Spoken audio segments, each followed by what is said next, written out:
Hello, my name's Justin McClure, and I'm here today with Will Sloan. And you're listening to the Important Cinema Club. And today, we're selling out. I think I've said that at least a dozen times. Whenever we do one that people would actually want to hear, a popular topic that people like.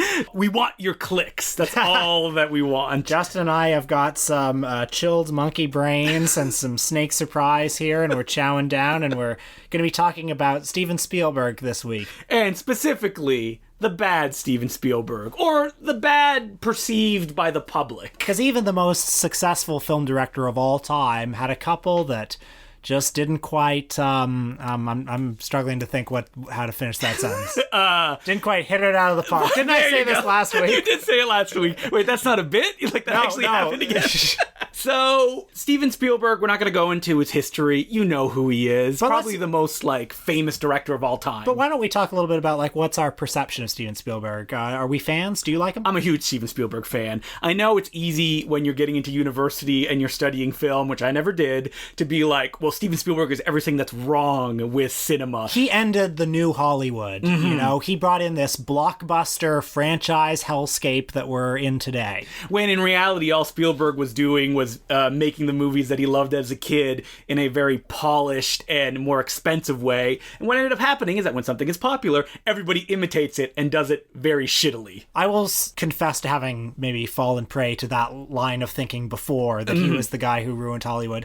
I mean, listen, I like Spielberg. There are certain of his movies that I loved growing up. He's not somebody who I would ever rank as a favorite. I would definitely rank him as a favorite. Okay, and I think it's just personal. I think his preoccupations are not my preoccupations. There's kind of nothing in his worldview that speaks specifically to me. So I feel kind of on the outside looking in. I like his movies the way that anyone likes his movies, just as, fun experiences. I think that the way that I approach it is the way that Spielberg himself talks about his movies, in that they're like thrill rides most of the time.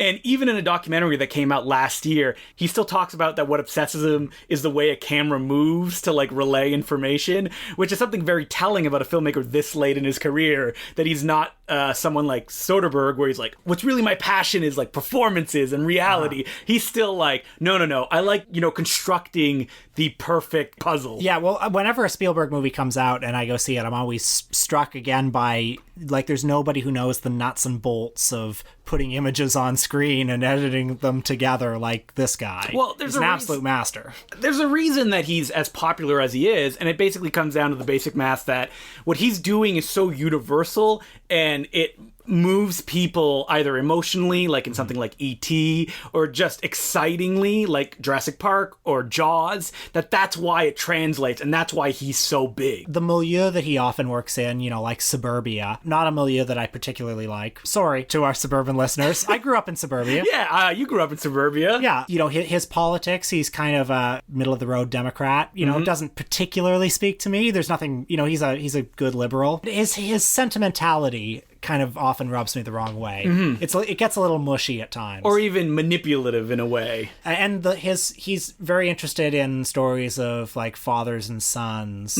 which it's not my preoccupation. What can I tell you? But you don't, even the way that the films are exciting or the way they're constructed, that doesn't have enough value for you. Oh, it has value for me. I mean, if I go see Jaws, it works me like it works anyone. It's a terrific entertainment. But I've only seen Jaws once, and I don't think about it that often.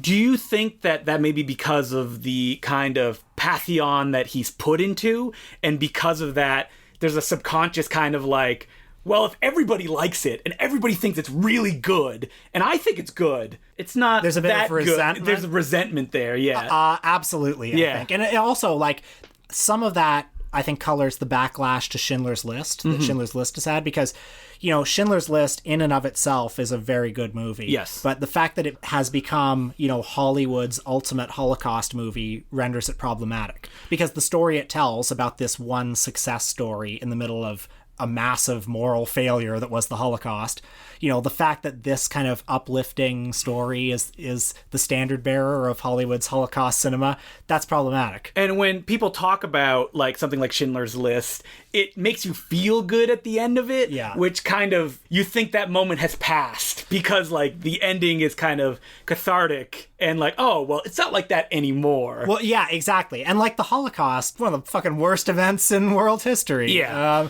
But that said, I mean, Schindler's List, I don't want to be too down on Schindler's List because it's, in many ways, a very powerful and uncompromising film about the Holocaust. I don't know. But while Spielberg is someone that, as a kid, I love Jurassic Park, he was probably, along with George Lucas, one of the first filmmakers that I could identify, whether it be him appearing in Animaniac film. Like, my parents knew who he was. Or, you know, at the E.T. ride at Universal Studios, the video intro to it would have him come out and talk to you. He'd be like, wow, that's crazy. Hi, I'm Steven Spielberg. You'll be riding these bikes and helping E.T., you know, get home or whatever. And there's something kind of mercenary about the way that he did get his position as the world's most famous director, because even as a teen, he wanted to be the world's most famous director, going like, well, I need to direct a film before Orson Welles did. Well, there's that famous story about, which is apocryphal, I believe, about how he like went into Universal and like set up an office for himself without having been hired. In the documentary that came out last year, there's a guy that's like, no, that probably did not happen. Of course not, but it's a good story.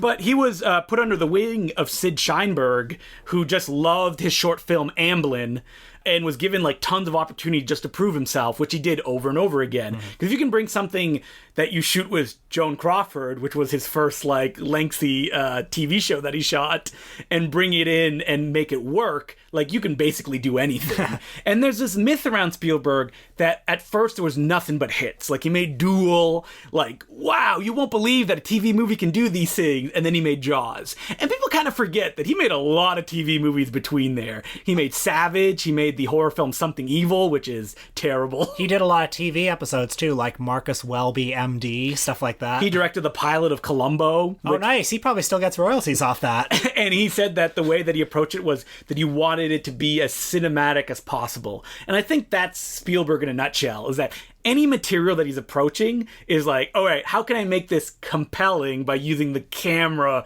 or editing or music? Because John Williams is so associated with him in the way that it kind of pulls the strings of what's going on. Well, it has been remarked upon about The Post, his most recent movie, in that scene where all the journalists are going through the Pentagon Papers in that house, the way he, you know, moves his camera, you know, through this house to make it visually interesting, this not particularly interesting scene. Yeah, because he's a master of blocking.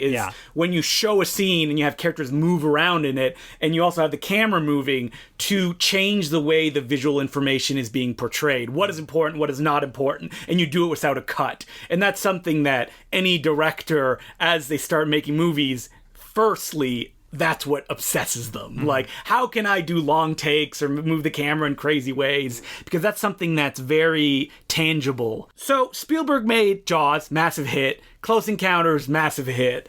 And how was he going to follow up these two mega hits? It was going to be the biggest comedy production of all time. And it was a film that maybe the people listening here have not seen, because it was 1979's 1941. Now, this is a film about what happened in Los Angeles after Japan bombed Pearl Harbor and the kind of hysteria that was around the city. Was there a real historical incident behind this? Yes. Like, there was a mistake about a possible Japanese invasion of Hollywood, and so there was a lot of hysteria around that? Yeah, that's exactly what it's based on. It was written by a who's who at the time of, like, the new Hollywood scene. John Milius, the director of Conan the Barbarian and Red Dawn, Robert Zemeckis and Bob Gale, the guys who would go on to make Back to the Future. At this point, young filmmakers who had made I Want to Hold Your Hand, which had tanked. And Spielberg's like, okay, just write this movie for me. And a cast of who's who's of comedy stars on screen. Not just comedy stars. I mean, representing comedy are hot off SNL, John Belushi and Dan Aykroyd, plus smaller roles for the SCTV vets, John Candy and Joe Flaherty. You have Treat Williams in the film. A young Treat Williams, a young Tim Matheson. A lot of old vets, though, like Lionel Stander, Slim Pickens.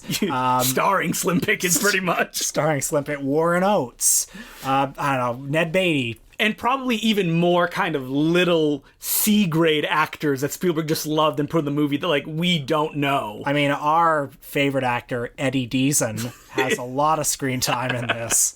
And this is obviously Spielberg wanting to do his It's a Mad, Mad World. Yeah, well, that's the movie I thought of a lot while watching this, because like It's a Mad, Mad World, it's this very successful director who has shown really not a lot of aptitude for comedy, who's like, well, I'm now that I'm dignifying this genre with my presence, it has to be the biggest comedy. It has to be the greatest, you know? And this is a movie that I showed to a Laser Blast screening group, me and a dozen of my friends. It was a Christmas movie because it does take place during Christmas. It's in the background and stuff like that. And I never felt my stomach drop further, like right down to my feet where it rolled across the ground, having to sit there for 2 hours and 36 minutes. This is the director's cut. Watching this movie. Spielberg talks in a feature-length documentary that's on the Blu-ray and the DVD about that when they previewed the film, when people saw Jaws, they would cover their eyes because they were too scared. And when people saw 1941, they would cover their ears because it's too loud. And someone at my Laser Blast screening actually did that. She was like, it's so loud, turn it down. Yeah, it's funny. This is one of those movies from the end of the New Hollywood, like Heaven's Gate, New York, New York, One from the Heart. Self-indulgent wankfest. Yeah, self-indulgent wankfest that tanked the New Hollywood. But most of those other movies have been reclaimed somehow. They have a following. This one has stubbornly resisted critical reappraisal. I think that there are like one or two people out there who are trying to make a case for how it's a satire of wartime hysteria. Yeah, I mean... Which it is, I guess. Yeah, it's also endless. Now, before I start, kind of ripping into it, which is very easy, I have to say, I really like this movie. And I would recommend that you not see it. This is a very specific kind of flavor. You know what it is? It's like that fish that Homer eats in that episode where they go to the sushi restaurant. Oh, yeah. Where, all of it is poison and there's one piece that he can eat. I feel like every time I watch it, I eat that good piece and that everybody else eats that poison one. Because I can consciously understand that this is not funny. Spielberg doesn't have a through line of emotion or anything in this picture. Everyone is awful that's on screen. Oh, yeah. As human beings and their acting, which is comprised of just screaming for 2 hours. I thought John Belushi was borderline funny, just because you're giving me a face. Yeah. But just because Belushi is like a naturally funny guy. He's given nothing to work with, but just watching him kind of swagger into a room and make a face is enough to get me to smile a little. A film that's sweating so much that it deigns that they have to make John Belushi squeak every time that he moves or falls over because they feel like it's not funny enough. Okay, didn't you like the part a bit when he crashes his plane into Hollywood and he jumps on the wing and he goes, Geronimo! That was hilarious. Then he opens his parachute. Yeah. This is a film that, watching it this time, arms crossed, giving it my full attention, I actually chuckled and laughed a lot. Okay. Because, there's a moment where one of the characters gets his coat lit on fire and he's like, oh, put it out. And for the next 10 minutes, that character is smoking. The back of his coat is smoking. That is not funny in of itself. Yeah. But seeing it on screen and just thinking man, that must have been so hard to engineer and to put together, and the level of complexity just to have this on screen made me laugh. Well, it reminded me a little bit of Altman's Popeye, where it's so dense within every frame is so dense with information, and there are so many gags happening everywhere that I'm not laughing at this movie, but at least there's a lot of stuff to look at. Oh yeah, there's gags in the background. At one point the Little Rascals are just there. Yeah. It's not commented on, it's just they're just in the background. But I mean, at the risk of sounding like a pompous doofus analyzing humor, take a scene like when Dan Aykroyd drives his tank into the paint factory and paint's flying everywhere and people are falling into the paint. Somebody falling into paint in and of itself is not that funny, but if you look at a Three Stooges short, like that one where the Three Stooges are walking up that staircase with a big brick of ice, and then at the bottom of a staircase a guy gets out of a car and says, oh, thanks for this cake. It's not the Stooges dropping the ice and having it hit the guy and have the cake go in his face. That's not the funny thing. It's the anticipation. It's that grinding inevitability of, oh, he's going to get hit with So this movie doesn't have that grinding inevitability. Which is crazy considering that Spielberg in Jaws showed such a mastery of suspense and the payoff of that, and he doesn't understand it at all in 1941. All he can think of is, all right, how can we make it bigger and bigger and bigger? This is a film that ends 90 minutes in, and you look at the time and you're like, holy fuck, there's an hour left to this. Yeah. And like, comedy is not things exploding or people getting knocked over, but for me, the cumulative effect of it happening just like made me chuckle every time. Well, there's a lot to like in this movie, just the sheer scale of it, and visually it's beautiful. This massive set that he's created, kind of like One from the Heart again. And like the way that he films this comedy in like long tracking shots, that in of itself is not that funny. Like, it actually takes away from the comedy a little bit, because like he's in love with the idea of the camera kind of going around and stuff like that. He's doing everything that people accuse him of, but to no point. Like, it's empty. It's just kind of there. Yeah. There is one great sequence, if anybody wants to check it out on YouTube, is a dance sequence, which is like the closest, other than Temple of Doom, that Spielberg has gotten to a musical number, where like it's like a fight, chase, dance while all this crazy stuff is going on. That's really fun, and it's amazing just to look at. Again, so much stuff going on. And John Williams has like a really great score that goes through that sequence. John Williams actually said that he thinks 1941 is one of his best kind of marches that he's written. And it's throughout the film. It never ends. Like, imagine Jaws if the Jaws theme song played for 146 minutes. Yeah. So, I don't know. I would recommend people watch it, actually. I would actually recommend this movie, but I would also say you're not going to like it. Yeah. You're going to have a bad time. But you've never seen anything like it. I've recommended it as, this is a movie that I enjoy watching, that's the biggest comedy ever, and it's not funny. You're not gonna laugh. And don't watch it all in one sitting. No, because you will die. I cannot imagine being trapped in a movie theater and this playing. Even though that the version that went to theaters actually had a half hour cut out of it that supposedly makes it completely incoherent. I mean, it's already incoherent at this longer version. It's on the Blu-ray, and I don't think I will ever touch it with a 10-foot pole. Because, like, come on. If I'm going to watch 1941, I'll watch the extended edition. But speaking of Temple of Doom and musical numbers, me and Will also watched a second Indiana Jones film. And people listening may go, whoa, that's not a bad Steven Spielberg film. And I think that, that was a little bit different when it came out critically. I think when it came out, there was a lot of backlash to it, first of all. I mean, there was backlash for how violent it was. Indiana Jones and the Temple of Doom is the movie that created the PG-13 rating. Because a man's heart gets ripped out on screen. Yes. And there was also backlash that continues to this day and has really only gotten louder about the movie's racism and misogyny, both of which are very real. Very, very real. People have tried to argue like, oh, it was a different time. They didn't know what was going on. Stephen and George were told by the screenwriters, I don't think that, like, people in India are really going to like all of this stuff. They're probably not going to let you film. And George Lucas supposedly went, oh, come on. We're George Lucas and Steven Spielberg. They're going to let us. And they didn't let him film. Nope. So they had to go film it in, Malaysia? Yeah, they filmed it somewhere else, mostly on studio sets. I was reading the review today in reverse shot in their Spielberg symposium, and Farhan Zaman wrote something that I didn't realize. During the heart-ripping scene, the voodoo Indian people keep chanting the name of the god Kali, who's an actual Hindu god. So it's a movie that, in addition to all its other sins, like its kind of white savior narrative, it's, kind of unthinking acceptance of the colonial British power in India. At the end of the movie, the British just show up and save the day, and everyone's like, yay! And then all the Indians just crowd around Indiana Jones, or the fact that it depicts Indian people as savages, or basically. Like brainwashed kind of like zombies. But in addition to that, it like takes their religion and just conflates it with voodoo black magic. Yeah, so it's pretty bad. And Willie Scott, played by Mrs. Spielberg, Kate Capshaw. One of the worst characters in film history, I want to say. And while Short Round does do a lot, it still makes him into a stereotype, as at one point they're walking on bugs and it's crunching, and Short Round goes, wait, what does that sound? That's not fortune cookies. Woof.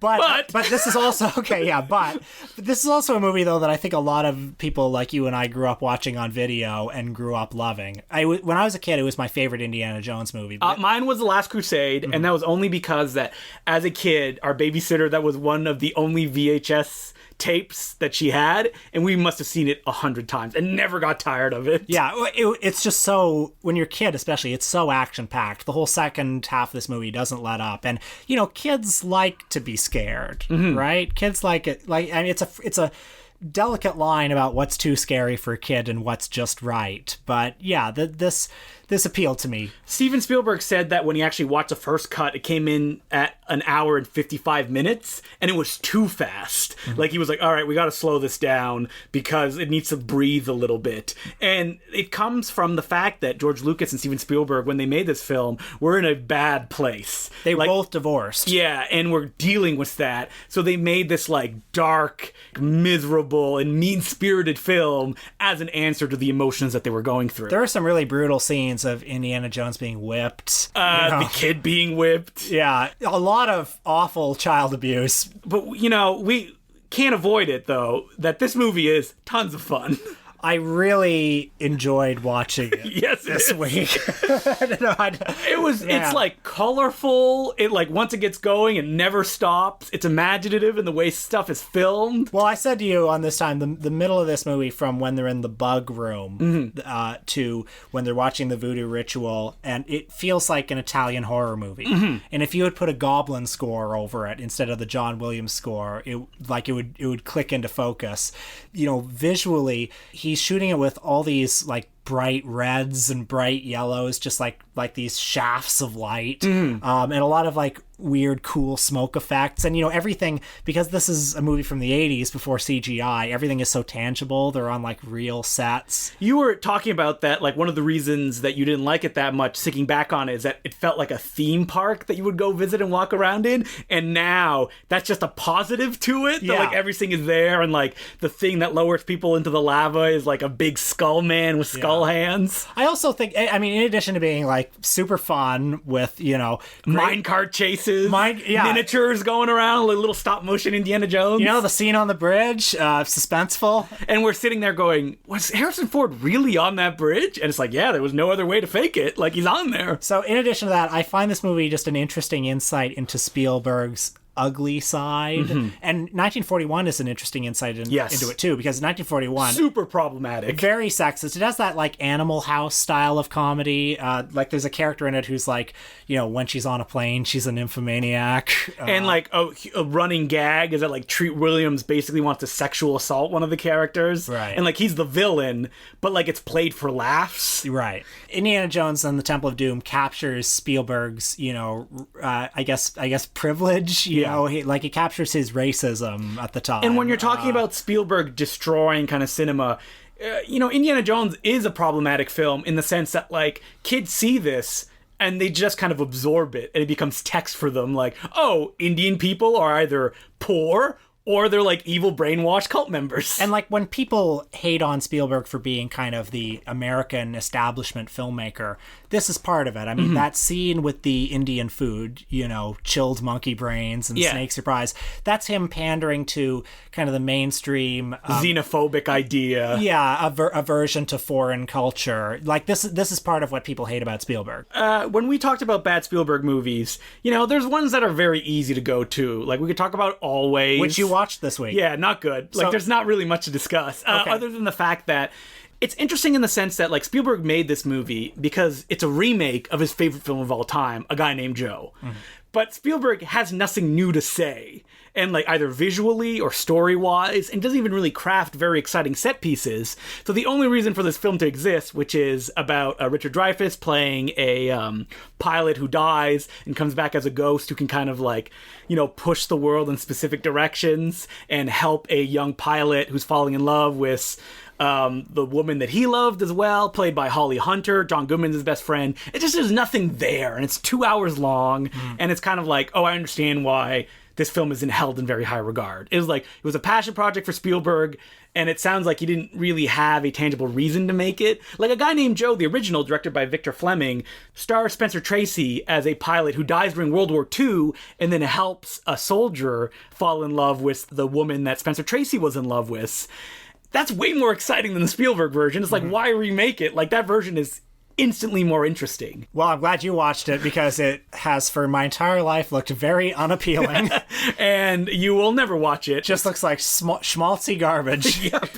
Spielberg is a reactionary filmmaker in the sense that, like, he's very aware of the way the public perceives him. Like, after a while, he didn't want to be just like the thrill filmmaker. So he'll go try to do something like The Color Purple, or he'll make Schindler's List, or he'll do something like Amistad, like another kind of forgotten Spielberg film, to prove to all of the naysayers, oh no, look, I can do other stuff. Mm-hmm. But I watched Amistad this week. I'm sorry if I'm saying the title incorrectly. And it's Spielberg doing something different. Like, he's in Lincoln mode, where he's trying to present something kind of more dryly and without these huge flourishes, but he's still fighting against the urge of, like, Anthony Hopkins has this big speech at the end of the movie, and he underlays it with this John Williams, like, tinkly score. It's like, what are you doing? Yeah, so I saw Amistad this week, a movie that is only watched by people in contexts like this. Yes. This was his first movie for DreamWorks. Mm-hmm. It was also, so in 1993, he had Jurassic Park and Schindler's List. Biggest year of his career. Then he went silent for 4 years while he built DreamWorks. Mm-hmm. And then he came back with The Lost World, Jurassic Park. It's bad. Like, we don't need to talk about it. We could have talked about it on this show, but you've all seen it. And then his Schindler's List that year was supposed to be this movie about slavery. And it tanked. This was based on a real historical incident from 1839 when, after the slave trade had been outlawed, but the existing slaves were still slaves. Mm-hmm. If you're born while your mother is a slave, you remain a slave. So it was a court case concerning a slave uprising on a ship, and the question was, did the slaves on the ship come from a slave port in Cuba? Were they born there as slaves, or were they illegally taken from Africa? And the case proved that they were legally taken from Africa. And the movie very much positions this as a forerunner to the Civil War. Yeah, and it's a film that, from the first frame, announces that it is important. I was very surprised by how much it has in common with a lot of the later, more successful Spielberg movies. I mean, Lincoln, obviously, because Spielberg loves America, and he is very fascinated by, like, political process, mm-hmm. and by the idea that our American institutions are going to fix our American atrocities, you know? There's a great article that came out in the recent film comment about The Post by Yonka Tellu that talks about that Spielberg's obsession is process. Yeah. Like, when he has a movie to hang that on, and that all the dramatic pieces can be moving around it, that's what he finds fascinating, and ways to present this in a dynamic fashion. And I mean, maybe I'm just talking out of my ass here, but Lincoln, when it came out in 2012, an election year, the middle of the Obama era, that one resonated so strongly. It hit the zeitgeist so hard, and yet this other movie, which is very similar to it in many ways, didn't.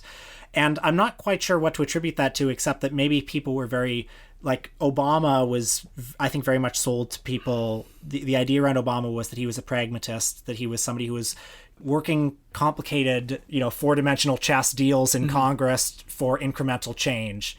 And that's kind of what Lincoln is about, you know? And Amistad, one of the issues with it is that there's no way around it. The film always is presented as homework. Yeah. And, like, this is important. You have to watch it. Just stay in your seat. Like, it may not always be enjoyable. And I feel like Spielberg is still struggling in that mode, because if you want to say something about Lincoln, it's not boring. It's actually really funny. Yeah, but I mean, both of them, oddly enough, are about, the minutiae mm-hmm. of these cases, yeah. And he still, like in Lincoln and in Amistad, gets those broad emotional beats in there. Like, at one point, one of the slaves, played by Jamin Hansu, stands up screaming freedom in court. Oh, the worst scene in the movie. Oh my God. Let us free. Yeah, that's what he says. While the John Williams score plays. Oh, painful. And that's like Spielberg kind of losing grips with the movie that he wants to make, because a lot of it is very dry. And Spielberg blames the failure on the film on the fact that he was trying to make this dry picture, to do something that he doesn't usually do. But yet, oddly enough, I think Lincoln is often kind of dry at times. It's often about, it's a movie that requires you to pay attention and to care about this like backroom dealing, I feel like Lincoln, Spielberg had more control over like what he likes to do and the tone the story has to take. Yeah, Lincoln didn't have lapses in taste like that scene where he stands up and says, "Let us free." Or there is a sequence in the middle of the film where there's a flashback to how the slaves got to America, and it's Spielberg kind of gritting his teeth and going, I want to make like the worst thing that you've ever seen when it comes to slavery. That like watching it is like, wow, seems like a deleted scene from like Goodbye Uncle Tom or something like that. It is pretty brutal, yeah. Yeah, and I think that is like Spielberg kind of losing control of the movie he's making, going toward a goal instead of following his own instincts. One of the knocks on this movie is that, it's a movie about slavery and about, the white lawyers and abolitionists who tried to defeat it. I mean, I think Spielberg is trying to give his... Yeah, I think he's well-meaning. Yeah, I think he's very aware of the fact that this is a white savior film. I never got the sense that, like, he wanted to put the slaves to the background or as pawns, which was also accused in Lincoln. Yeah. That, like, you never see any African Americans really in prominent roles. But that's what that Let Us Free scene has to be about, right? Yes. And, like, he's always coming back to the slaves in the film and trying to give them perspective on what's going on, to the point that the film often feels very disjointed in that characters can disappear for, like, 40 minutes before coming back in. He maybe exoticizes the slaves a little. Yeah, he definitely does. It might be hard not to. Spielberg is a guy that is always well-meaning in what he's doing, even though that it often like kind of gets away from him. Like The Color Purple, where he was very conscious about the fact that he wanted like African-American kind of creatives around him making the movie, but he still is a white guy doing this, and he's Spielberg, so like The Color Purple is very like well kind of framed and it looks handsome, beautiful, when it's a story that shouldn't have that style around it. So Amistad, flawed film, but it could be worse. I think it's fine. Like, if it's not bad, and I think that's the legacy that it has at this point. It's not Always. Like, you watch Always and Amistad side to side, wow, Amistad is going to be like the Lincoln of Spielberg's filmography. Another film that I wanted to watch when people talk about bad Spielberg is one that just came out a few years ago, The BFG, that I didn't even see in theaters because I'm like, meh.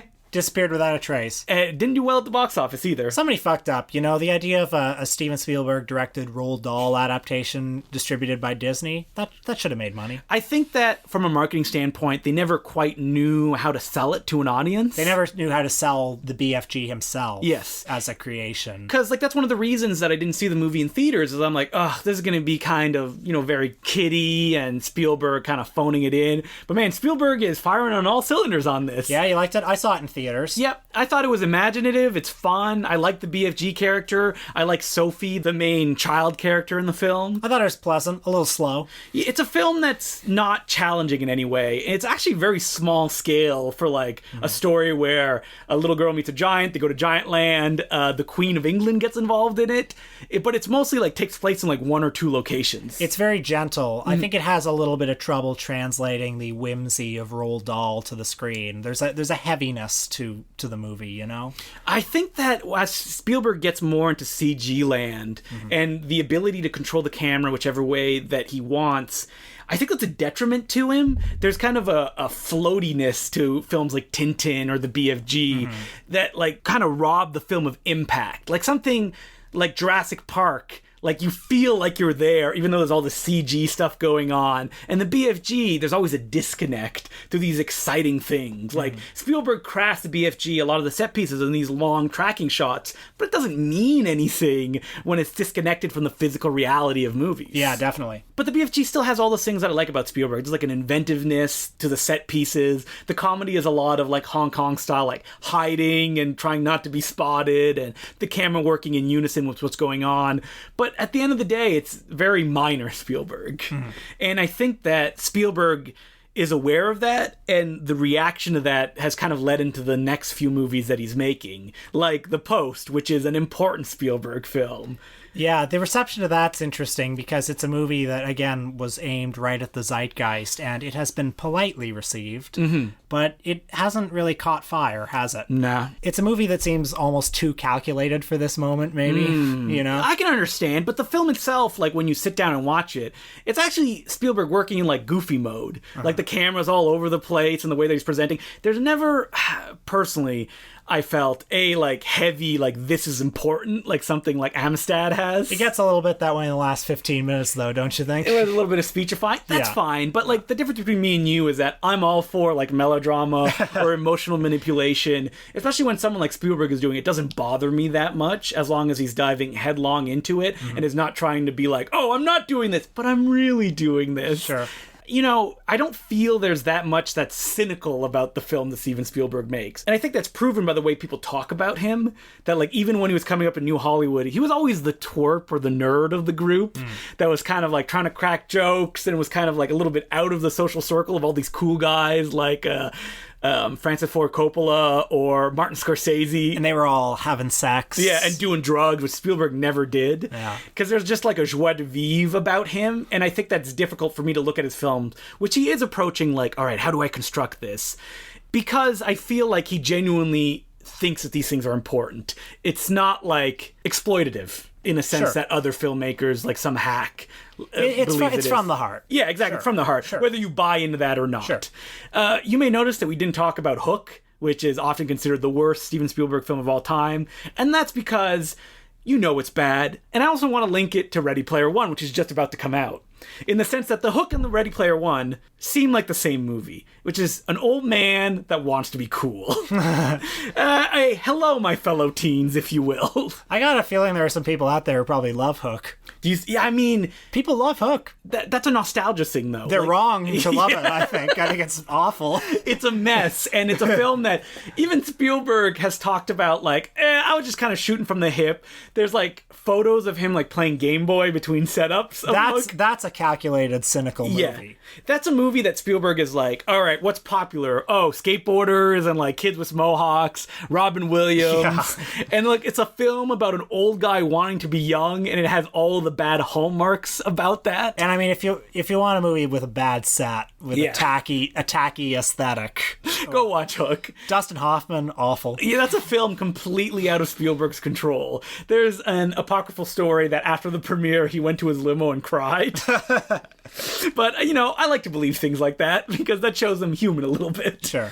And Hook, nostalgia, 100%. Anybody who likes it, that's the position they're coming from. Anyway, Spielberg, keep an eye on him. Yeah, I mean, Ready Player One, we're going to see it, right? I don't miss Spielberg movies, you know? And, you know, like, we haven't seen Ready Player One. I'm 100% sure we're going to talk about it. But, like, it's a film of an older man who thinks that this stuff is cool when the actual source material is toxic and terrible. So this week, for our Patreon, we actually watched a little talked about Joe Dante film, Matinee, which I feel is getting more attention recently because it got a new Blu-ray release from Scream Factory. And we use this as an opportunity to talk a little bit about William Castle, the legendary exploitation filmmaker who inspired it. And, you know, we've done a Joe Dante episode in the past, and this is a chance to just revisit him a little bit. Yeah, to talk about Joe Dante a little bit more from a distance of, like, where he is now and, like, what his legacy means. And also to talk about William Castle. You know all of Castle's films, House on Haunted Hill, 13 Ghosts. And if you haven't watched them, you gotta listen to this podcast because you'll learn which ones to check out, which we won't spoil. You may be surprised. By the way, Joe Dante, protege of Steven Spielberg. Exactly. So a little bit of a link there. $5 a month. You can check us out on Patreon. Just search Important Cinema Club, and you get a new episode every week. And if you're not a Patreon member, we have so many episodes at this point. Yeah, fuck you. Whoa! That you should check it out. And I just gotta say, we were talking about doing a Blu-ray release of Detour, and we're not going to do that for a variety of reasons, but we will be doing a commentary for Detour, and that will be available to our Patreon subscribers. And we haven't done this in a long time, but I just want to thank all the people that became Patreon subscribers. I'm going to do this very fast, and I apologize if I say your name incorrectly. And you will. I will, guaranteed. And those people are Shien, Tom, Sean, Serena, PJ, Edward, Lucas, Anna, Ben, Albert, Michael, Simon, Thomas, Lauren, Alex, John, William, Borja, Max, Dashel, Dom, Aaron, Liam, Chris, Gart, Jeffrey, Dustin, Kevin, Allen, Ziosi, John, Ruari, Gabe, Oliver K, Tyler, Daniel, Sean, Zenick, Nate, Gregory, John, Jeremy, Jessen, David. I hope I got everybody that we haven't mentioned before. thank you so much for being a Patreon subscriber. I predicted correctly. There were some mispronunciations. We really appreciate it. So, as far as letters go, we have one here from Elmer McKinga, and he goes, Dear Will and Justin, your next episode will be number 107, which means you're only 10 episodes away from the glorious Bang Bus Pornhub episode that you promised us in episode 17 about Radley Metzger. I don't remember that. I quote, Justin, 100 episodes from now, it'll be the Important Cinema Club episode on Pornhub. Will Sloan, yeah, we'll do an episode about Bang Bus. Will you keep this promise? Please do. We need people discussing the one thing almost everybody does, but nobody dares talk about. Keep up the good work, Elmer. Well, I think I talk about it a lot. Yeah. I think there's a lot of podcasts that kind of talk about that. But what do you think? You know Bang what? Bus episode? We'll see. Maybe a Patreon episode. I want to keep Elmer on, the edge of his seat that week where he goes and sees that it, updated to see what that episode is about. It would be really funny if we did that, although it may be hard avoiding the true noxious sexism of Bang Bus. I have never seen Bang Bus. You never have? I don't even know what it is. Wow. Yeah, maybe we need to discover it together. Well, it involves a bus. Yes. Tell me more. Our second letter is from Andrew Barr, and he goes, Hey guys. Prolific letter writer, Andrew Barr. We love him. I was just wondering, are there any filmmakers, film actors that you really can't understand the people's love of or hate of? Anything that no matter what you've read or had people tell you, you just don't see what they're seeing. There's a few movies and filmmakers that I'm completely baffled by the universal love of and for. I'd give a couple of examples, but you probably just make fun of me or call me crazy. Yes, we probably would. Your defense of Tyler Perry movies as being just not for me in a previous episode got me curious if there were any others in that category. Well, I mean, Tyler Perry is, very specific not for us. Yeah. As far as, movies that everybody loves and I don't like, I'm sure there are some, and I'm sure I've talked about them before. I feel like I can usually justify if I don't like something or if I like something, but are there other actors or filmmakers whose appeal just sort of sails by you? I'll tell you one a little bit. He's made some movies that are fun, but some of the revisionist cinephile acclaim for Tony Scott I find a little baffling. I find, the people who call him an action painter on film. Oh, I have the perfect person that when the love for him comes out, I'm just baffled by. And specifically his recent movies, and that's Michael Mann. Okay. Yeah, Miami Vice specifically. Okay, so I kind of liked Black Hat. I like Black Hat. Yeah, I'm interested. As a pulp kind of, fun movie. But even visually, I was sort of interested in what he was doing. But the way people talk about Michael Mann, his super fans, Miami Vice is their favorite film of all time. And they talk about it in ecstatic tones. And that's something I don't understand. Yeah, I've seen Miami Vice, and I've seen it multiple times. And I feel like I like what he's doing visually in that movie about 20% of the time. 20% of the time it's really interesting, and then the rest it looks like shit to me. And maybe it's like a magic eye painting where I'm not looking at it right. We've talked about doing a Michael Mann episode, but I really want to get a Michael Mann diehard on as well as a guest to discuss Miami Vice, because I don't want to be I don't get it, which is what that part of the episode would be, because he's a guy who made amazing films like Heat, Thief, undeniably visual, intoxicating. A man who's a master of the craft, and his more recent films are clearly him trying to reach for some different kind of style, some new horizon of visual splendor or whatever. I don't know. I think that as far as being baffled by what people love, for example, the 50 Shades of Grey films are toxic, that's terrible kind of movies, but they're not for us. And at a certain point, if someone likes it, they like it. Because, there's movies that we like that are toxic and terrible, and, how can you enjoy this as well? Yeah, I don't begrudge people for liking stuff. No, I don't either. That's the next question that Andrew asks is, also specifically for Justin, if someone tells you they like your movies, does it bug you if you find out that they are also huge fans of something you think is terrible? That's an interesting question. No, because they like the thing that I made. And at the end of the day, that's all that matters, I think. Maybe I'll think it like, whoa, they like my stuff, but they also like this?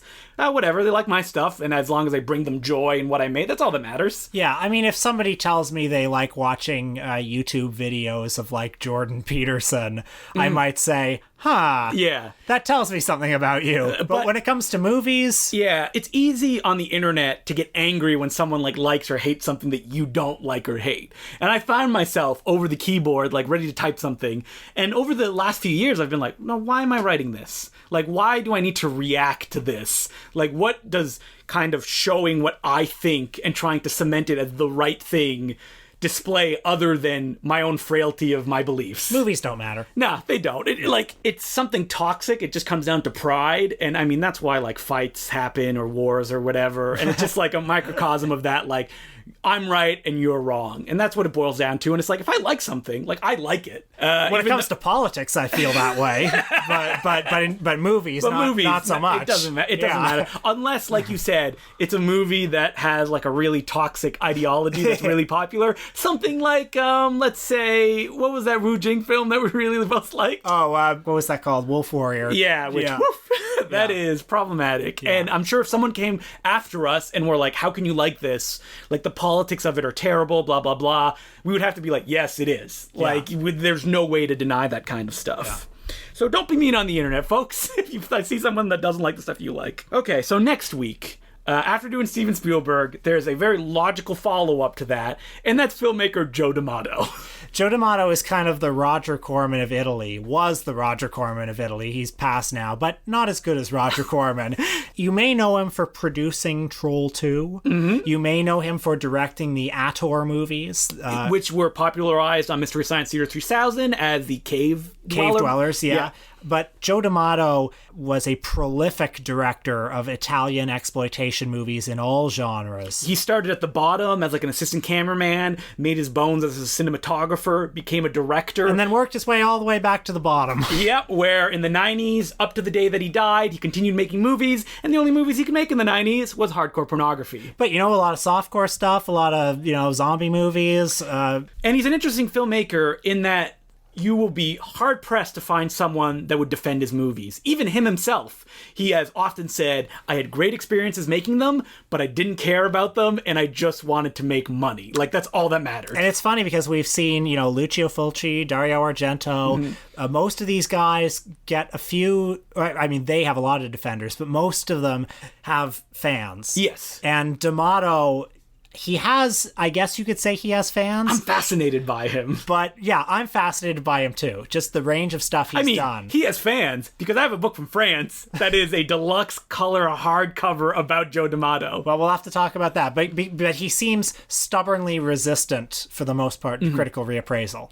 So let's try. Yeah, let's try. Hopefully it won't be, man, these films are bad. And that's it. We're going to be watching Buio Omega and Emmanuel in America. Nasty stuff. Yeah, real bad. We'll probably dip into some of the other ones too. Yeah, Emmanuel in America being the one that was famous for a snuff movie sequence that people believed was real. Oh, and Buio Omega is also known as Beyond the Darkness. And that's the one that its most famous attribute is its goblin score, which goes completely against what's happening on screen, which is a story of a son who falls in love with necrophilia. And... by the way, this is just the tip of the iceberg of the D'Amato filmography. He has hundreds and hundreds and hundreds of films. Will we perhaps watch Aladdin XXX? Who knows? So that's what we're going to be doing next week. And until then, my name's Justin the Clue. I'm Will Sloan. Thanks for listening.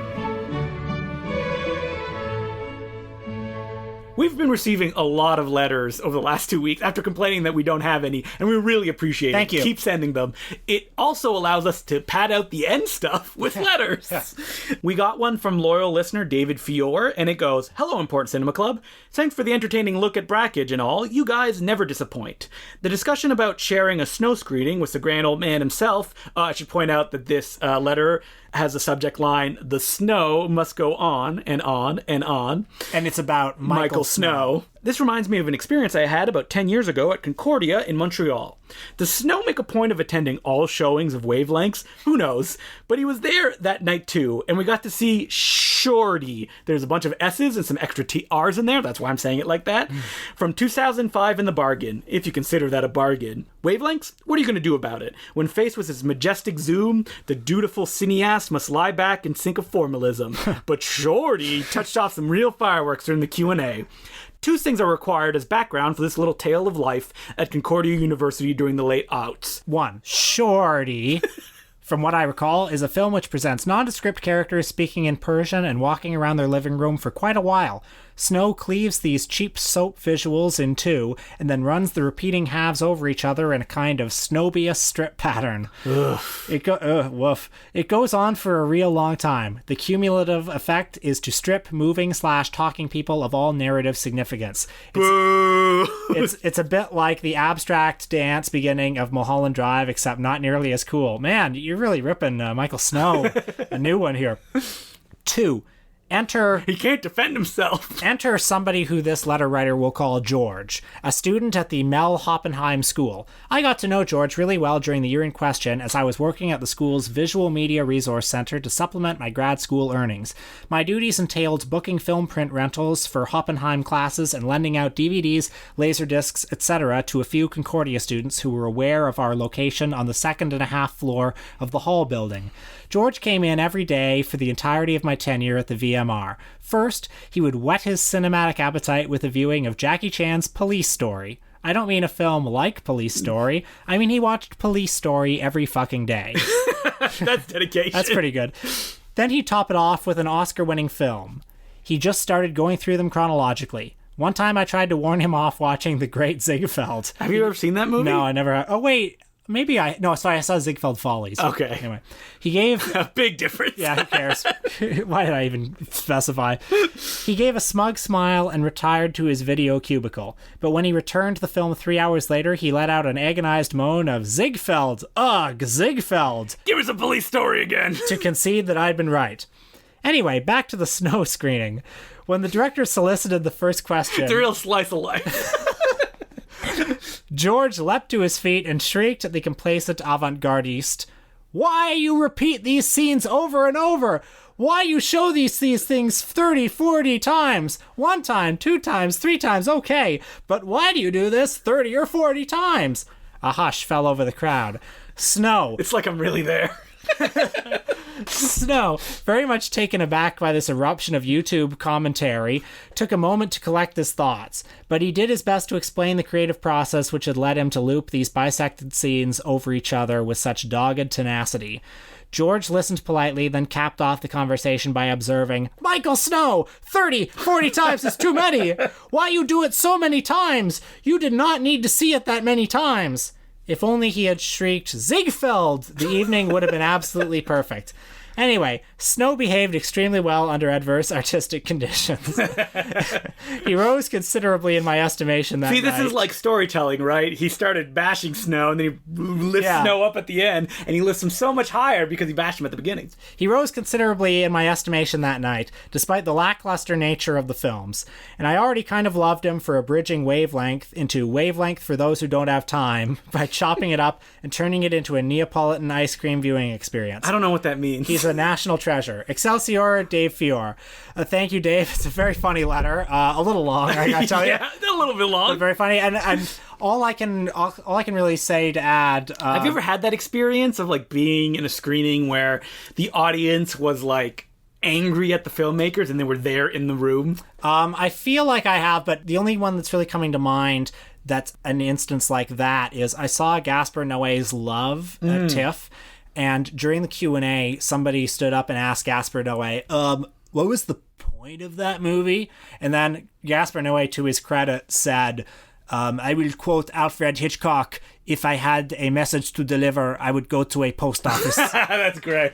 But I would also say, by the way, if you're visiting Toronto, go to the Eaton Centre and you'll see the sculpture hanging from the ceiling of the geese. Michael Snow made that. Good sculpture. Also, if you go to the Sky Dome, also known as the Rogers Center, our big baseball field, there are some gargoyles on the side of it. I'm talking to the non-Toronto listeners, Justin. Okay. Don't laugh at me. There's a gargoyle on the side of it with, big statues of fans in the bleachers. Michael Snow designed that. Man, well, what a time to be alive where they would approach Michael Snow and go, we want you to do this giant thing in one of the most popular places in Toronto. The Eaton Center geese display, that was a very famous court case because the Eaton Center... I remember, yeah. The Eaton Center put Santa Claus hats on the geese during Christmas, and he sued them for that, and he won. So it was an important precedent for the rights of the artist in Canada. Oh, perfect. Very interesting. The only thing I can... It's too bad that guy in the audience at Concordia didn't appreciate that. Well, I mean...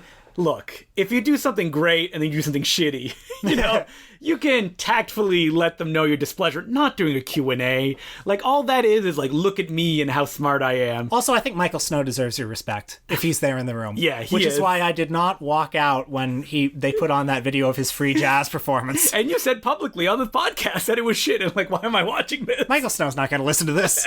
What if he does? Feel free to come on the podcast. I think one of the only times I can think of someone being like really aggressive toward the filmmakers usually happens during Midnight Madness screenings. People are tired. What they watch is either transgressive or trying to be transgressive. And during a screening of Martyrs, the new French Extremity movie, someone in the audience was like, you're just doing what Michael Haneke does, but worse. Oh, that's mean. And the director was like, you know what? I fucking hate Michael Haneke. Fuck Michael Haneke. Which is the tactful response to someone that just wants to make a scene. Yeah. Before I forget, I have to do this at the end of every episode now. Where can people follow you on Twitter, Will? I'm at Will Sloan Esquire. That's Will Sloan ESQ. I'm at DeClueJ. You can also follow me on Letterboxd by searching my name, Justin DeClue. That's also my username. And visit filmtrap.com because we post like show notes that go with the episodes, like trailers and summaries. And if we do a list, it'll also appear on there.